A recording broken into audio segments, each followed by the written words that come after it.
Magandang araw po sa inyong lahat. Ako po si Father Jade Licuanan, ang kura paroko ng Basilica Minor at Pambansang Dambana ni Jesus Nazareno.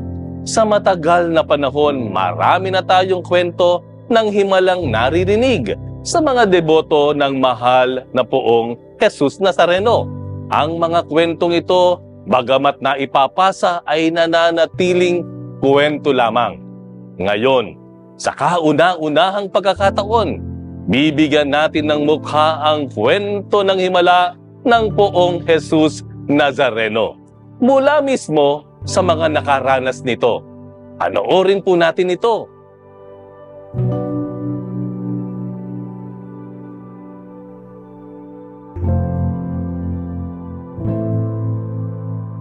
Sa payo ng isang kaibigan, pinapagdasal si Aling Evangeline sa mahal na poong Jesus Nazareno dahil sa problemang kanyang kinakaharap kung paano niya paaralin ang kanyang mga anak.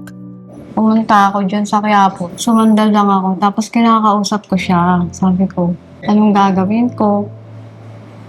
Kung maaari, kahit isa sa amin, magtatrabaho. Kasi nagpasa ako pero hindi ko alam kung tatanggapin kami. Nung mga ilang linggo na, tinawagan ako. Isa lang dapat inaasahan ko kasi hindi ko sa kanya eh. Ilang araw lamang ang nakalipas, tinawag agad siya upang magtrabaho sa Manila City Hall kasama ang kanyang asawa. Sa trabaho namin, syempre maliit. 3,000 lang kami each eh. Pero, nakakapagpaaral kami. Tsaka, nagdadasal ako lagi dyan sa Nazareno. Ano pong gagawin ko, sinurrender ko na kasi. Minsan, hindi nila alam, nandito ako. Nagkakasolusyon po talaga lahat. Kaya simula nun, lagi ako dyan, nasa isang sulok lang ako dyan, nakatabi ako, nakatingin ako sa kanya, pinakausap ko siya. Dahil sa kanilang trabaho, nagkaroon sila ng pagkakataon na mapaaral ang kanyang mga anak at matustusan pa ang pang-araw-araw nilang pangangailangan. Kaya sabi ko sa mga anak ko, tsaka sa asawa ko, doon lang tayo pumunta. Kung may problema kayo, isabihin mo sa kanya. Pero dapat, dinisin nyo rin yung inyong ano. Hindi naman papasok ang grasya eh, kung meron siya nakabaray, di ba? Sina Karen, Justin at Therese, lahat nakapagtapos ng kanilang pag-aaral. Si Justin bilang isang IT professional, si Karen bilang isang political science graduate at nagma-masters pa, habang si Therese isang electronics and communications engineer. Sa tatlo, ayon sa kanilang nanay, pinakamahirap ang pinagdaanan ni Therese dahil sa kanyang board exam na tila ba noon ay nawawala na siya ng pag-asa.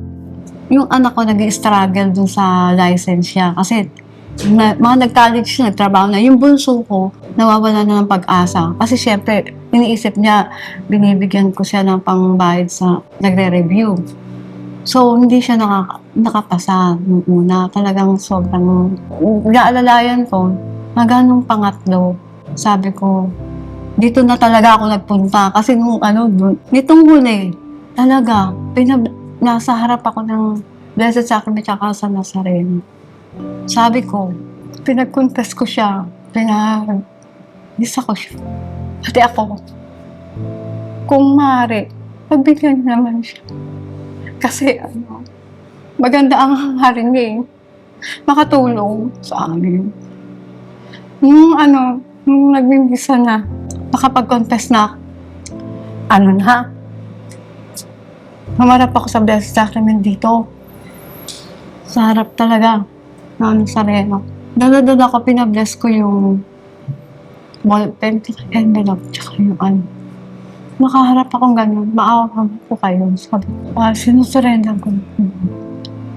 Alam niyo po talaga, walang yung tulo ng luha. Wala naman akong iniisip. Tulo siya ng tulo, nanginginig ako. Mga ilang nung exam siya. Hindi rin na alam. Sabi ko, surrender mo na lang yan sa kanya. Kasi hindi natin abot ang isip ng tao. Sabi ko ganun, kung anong mangyayari. Huwag kang mawala ng pag-asa. Tuloy ka pa din sa kanya kasi baka meron siyang na hindi ka para doon or para dito ka talaga. Nung nag-exam siya, asado. Talagang iba ang ano. Hindi may paliwanag ni Aling Evangeline ang mga biyayang ibinibigay sa kanya ng mahal na Pong Jesus sa Sereno. Dahil sa bawat hiling niya, ipinagkakaloob ito.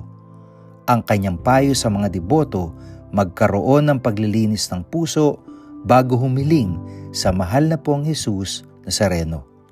Huwag kayong mawala ng pag-asa. Tsaka, ang sa akin, isipin nyo na lang yung ginawa ni Jesus na pagpapako, pagpasa ng cross. Kulang pa yun sa ating nararanasan. Nahirap. Pero kung lalapit tayo sa Kanya, pagbibigyan Kanya, lagi siyang nakikinig. Hindi lang natin siya naririnig.